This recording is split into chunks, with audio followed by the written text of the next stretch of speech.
Working alongside Ivorian and international colleagues, Gouegnon snapped political rallies held by opposing camps, street clashes between supporters of the opposing politicians, and in particular, the fallout for the thousands of ordinary Ivorians whose lives were disrupted by the conflict.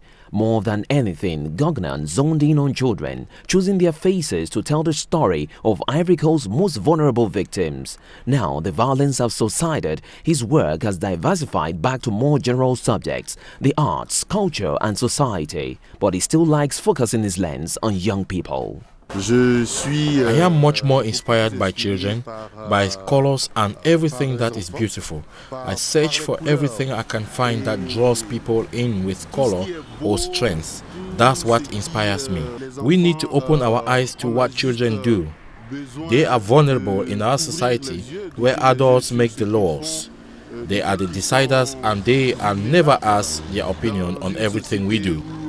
At a recent exhibition of his photos in the commercial capital Abidjan, visitors were treated to a range of Gouegnon's pictures, most from the recent conflict, many of them portraits and others more abstract, capturing movement and feeling using light effects and shadow.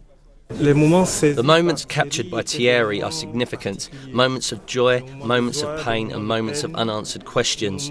Thierry enters the world of children for us so that we can feel what they feel when they are happy, what they feel when they are sad and what they feel when they are carefree. Speaking at the exhibition, Gouegnon explained why photographing children during the conflict helped portray the story better. I realized that it is a crisis that has affected many people, but especially children. Times of meals were something very hard to bear because this is something we see all the time in another context. I mean, we see these images from other countries at war, but this time it was in my country, Ivory Coast, and for me it could not go unnoticed.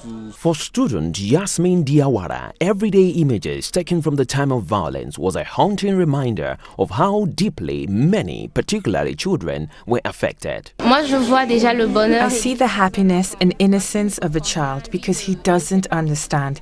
He doesn't get what situation the country is in at the time. He's just happy being washed. Other stories Gouegnon has covered include refugees in the Ivory Coast and the cult following of Didier Drogba, the country's star football player.